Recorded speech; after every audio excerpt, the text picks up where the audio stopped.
नमस्कार, मैं हूं शशिकांत। यूडी न्यूज़ में आपका स्वागत है। वर्तमान में हम खड़े हैं सिंगरौली जिले के कलेक्ट्रेट के बगल में। अनिश्चितकालीन धरना यहाँ पर लोगों के द्वारा किया जा रहा है और यह अनिश्चितकालीन धरना कोई और नहीं, एनसीएल अमलोरी के विस्थापितों के द्वारा 8 सूत्री मांगों को लेकर लगातार ये धरना जारी है। अनिश्चितकालीन इस धरने में 8 मांगे जो है विस्थापितों के द्वारा यहाँ पर रखी गई हैं। अब देखने वाली बात होगी कि आखिर इन 8 मांगों में से जिला प्रशासन या एनसीएल प्रबंधन कितनी मांगे मानने के लिए तैयार होगा। कई बार देखने में आया है कि विस्थापित जो कि कई वर्षों से विस्थापित हैं, लेकिन उनकी जो जायज़ मांग है उनको लेकर जिला प्रशासन या फिर कंपनी प्रबंधन के कानों में जू तक नहीं रखती है। तो आइए हम सीधा चलते हैं और जुड़ते हैं विस्थापितों से और जानते हैं क्या कुछ उनकी मांग है। मेरा नाम लाल बाबू कुशवाहा।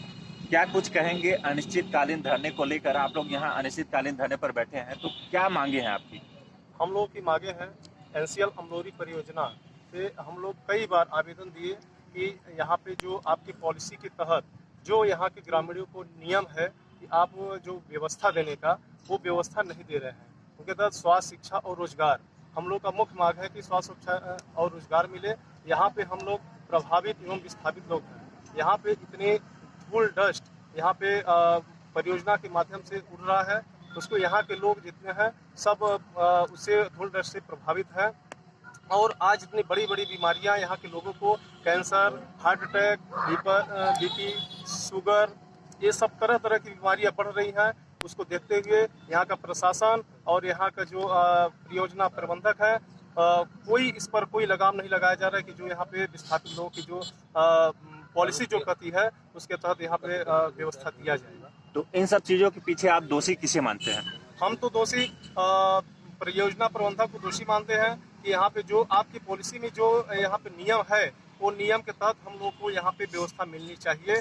तो परियोजना प्रबंधक से हम लोग बात किए तो परियोजना प्रबंधक बोलते हैं कि यहाँ पे जो कलेक्टर हम लोग के चेयरमैन हैं, तो कलेक्टर हम लोग का हाथ बंधे हुए है कि कलेक्टर जब तक एनओसी हम लोग को नहीं देंगे हम लोग यहाँ पे कुछ नहीं कर सकते हैं।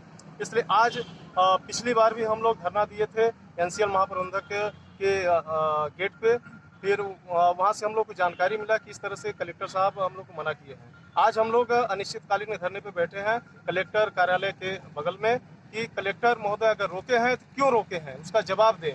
आपकी जो मांगे हैं उसमें एक मांग पटवारी को हटाए जाने को लेकर है, तो क्या कुछ कहेंगे पटवारी के कार्यकाल को लेकर? हम लोगों ने पिछले दर्जनों भर ज्ञापन में जो कचनी गांव के पटवारी हैं गौतम जी, उनकी शिकायत लेके बार बार कलेक्ट्रेट पे उनकी सूचना दी गई, लेकिन आज तक उनकी खिलाफ कोई कार्रवाई नहीं की जाती है। और उन्होंने कहा है कि मैं विधायक के संरक्षण में हूँ, इसलिए मेरा कोई कुछ नहीं कर सकता। इस बात को वो गांव में बताते हैं और जबरन गांव के लोगों से पैसा वसूल करते हैं और वहाँ बिना पैसे का कोई काम नहीं करते हैं, जिससे हमारे ग्रामीणों में बहुत रोष है। इसकी शिकायत हम लोग करते हैं, करते करते आज 10-12 शिकायत पत्र दे चुके हैं, लेकिन निश्चित तौर से अभी हम लोगों के ऊपर कोई कार्रवाई नहीं हुई है, संतोषजनक जवाब नहीं दिया जा रहा है, जिसको लेके आज भी हम लोग आमरण अनशन पे भूख हड़ताल पे बैठे हैं कि पटवारी के खिलाफ भी नियम के साथ कार्रवाई हो और जो सही गलत पाया जाए उनके ऊपर उचित कार्रवाई की मांग